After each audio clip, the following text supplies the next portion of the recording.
party forfeits the right to object on hearsay grounds to the admission of a declarant's prior statement when the party's deliberate wrongdoing or acquiescence therein procured the unavailability of the declarant as a witness.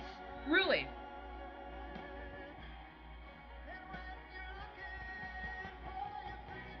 So if you intentionally gaslight somebody for a very protracted period of time and tell them one thing's going on when you already knew that another thing was going on, and in the course of trying to maintain that pattern of gaslighting, you refuse to procure witness statements, you refuse to accept affidavits, you refuse to do anything remotely legal when it comes to that specific person, including its leverage to presumably provide some form of legal representation to other people. Okay, all right. Who's the declarant? Who's obstructing what here? I mean, that might be somebody's concern, right? It's mine, right? Let me ask you a question. What do you do when somebody tries to get you in some sort of deadly juice sport after they've spent years shaming you because you didn't qualify on somebody else's authentication spectrum for some community protection in the form of at least being acknowledged that you exist, right? What do you do?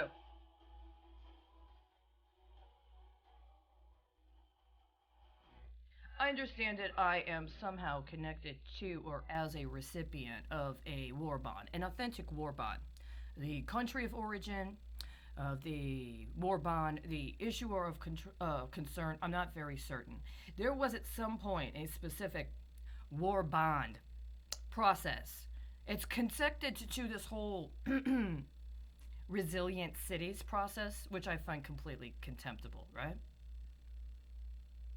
And what's going on right now is for over a year and a half, I've been told I'm supposed to convey. And I have one person I'm allowed to talk to. And because I won't convey to that one person, somebody has said it is okay to kill me. And the thing is, I'm pretty certain that if I did convey, they'd kill me anyway as soon as I did. Now, I don't understand this to be my only option. I understand I can kill him.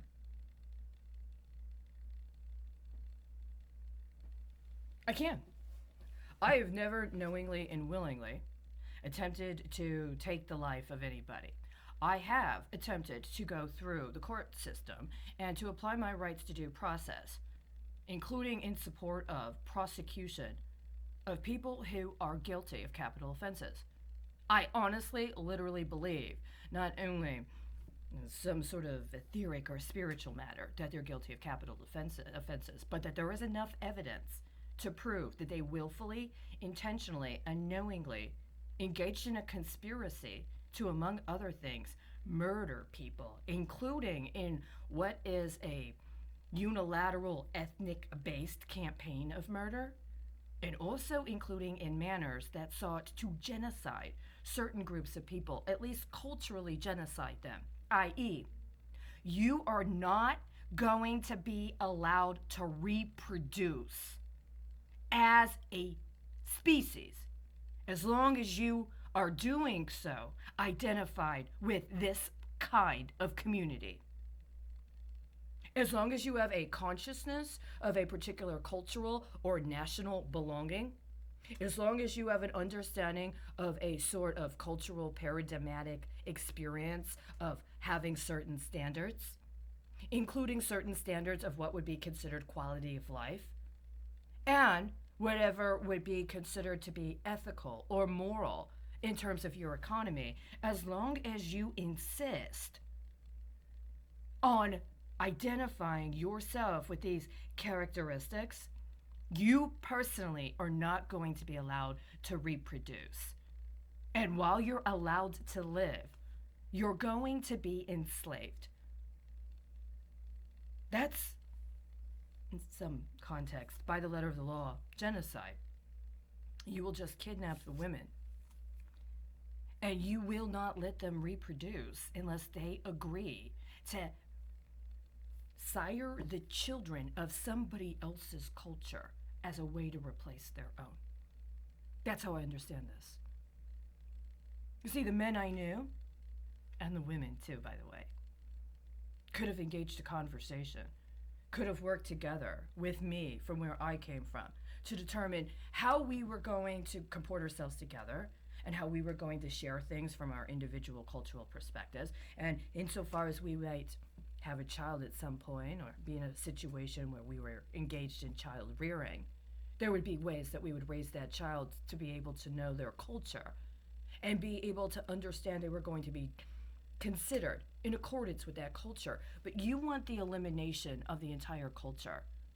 And because in certain cases, regardless of whether or not I was born there or have even been there, or even if you'll knock off the internet when I'm listening to the language of that culture, regardless of whether or not you do that, right? There's an understanding that somehow you've allowed it to be associated in lineage with a particular national paradigm. And you want that national paradigm defined in a specific cultural legacy. And if somebody else attempts to exhibit characteristics of that cultural legacy, even without being a national actor or without even being a citizen of that nation, you want them gone. You want them gone. You don't want that legacy to persist. And it's been going on in a considerable, comprehensive manner, and not just within the United States. There are certain lineages. They have a certain and very relevant history to a particular part of the world that's distinct from other parts of the world, involved with people that get involved in the press and the written word and production of information, including through some sort of analysis or some sort of review of existing written works, not in a fiction context, by the way, and not just in a fact recording, historical, chronological context, but in a context where you analyze and you apply a standard based on having a principle, and you communicate it to others in a manner that invites criticism, and then you deal with the consequences of having committed to that process, including in ways that would challenge what you would have said was a fact, either about yourself personally or about your cultural context, and allow for other people to do the same. On one hand, it sounds pretty simple, but it seems a lot more complicated, at least now. You know, some of those people became heads of state, at least insofar as at the time frame wherein we're talking. It was a concept of state and somebody in a leadership position. It was considered to be an honorable thing to put yourself out there. People respected it. If you were a young person, you would see somebody do that. You respected that. You wanted to see them succeed. Maybe you wanted to serve them. Maybe you wanted to support them. Maybe you wanted to be in their legacy. Maybe you wanted to be in their lineage. Not because somebody carted you off and did a blood test and said that you had enough genetic indicators to qualify as that kind of national property, but because they did things. You wanted to be like them. You wanted to be known as being one among them. You wanted them to know that you would stand for them, even if somebody were to criticize them. You know, this is a very, very important part of some very, very, very important cultural legacies. This is not about secret demonstrations of loyalty based on actions performed on command that are supposed to be maintained under false confidentiality as a way to assure plausible deniability. See, this is a very, very different and distinct cultural paradigmatic experience. I support you. I would be proud to be among you is very different than whatever else you're supposed to do when you're not supposed to disclose that somebody else has identified you as their asset, even against your will, and is threatening to murder other people unless you do what they tell you to do when they tell you to do it without question and without telling anybody. It really starts that simply. Do you want to put a national brand on it? Do you want to put a particular little symbol on it for your Forex market? Is there some sort of religious test?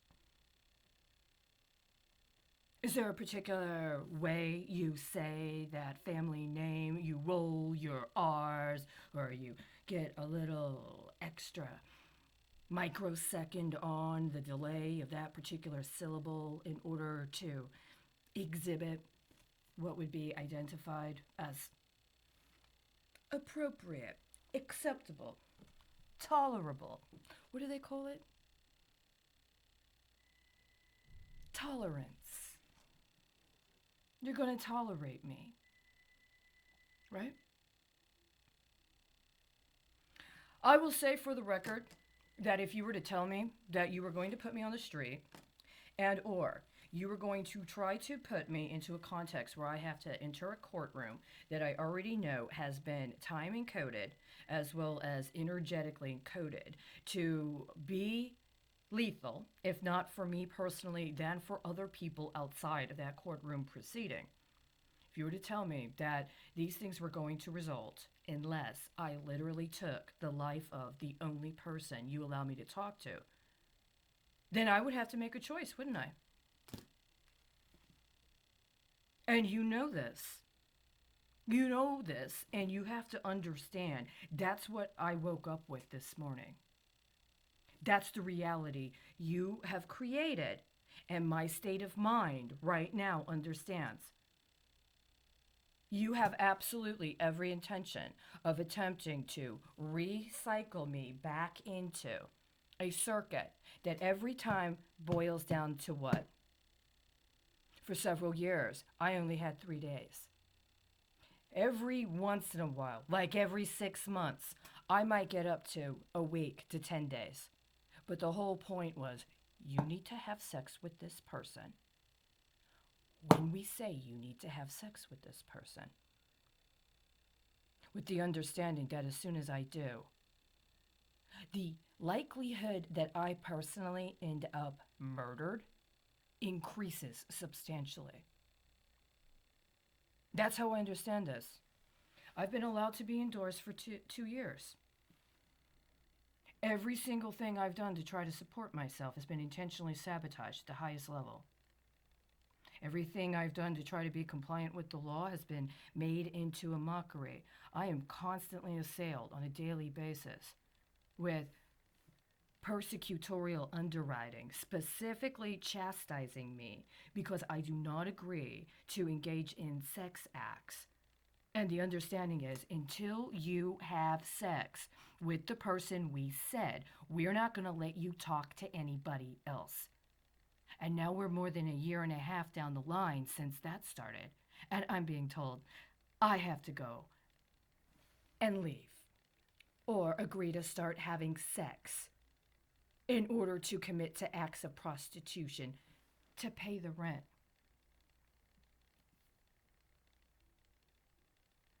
Right? If you let anybody try to come through the area outside my door where there is duct tape, which is a border, I will understand it to be a threat of violence against my body. I will use lethal force. I am not going to show up on site on September 3rd for what I know is a targeted assassination. You guys already, anybody else, should have been remotely reasonable in this matter. There is absolutely nothing legal. There's absolutely nothing constitutional. And even if we're talking about some form of extra judicial justification, including because there's international matters on the hook, or even because we're talking about Long-time commitments to international relationships associated with rebuilding following a war effort. I'm just letting you know. I don't kill on command, but if you're stupid enough to try to command someone to come at me, then you're going to have to take responsibility for what you've done. You're trying to genocide my culture. As far as I know, I'm the last person left. I will kill them before I let them rape me. I will kill them before I let them touch me. Understand that. It's my life or theirs.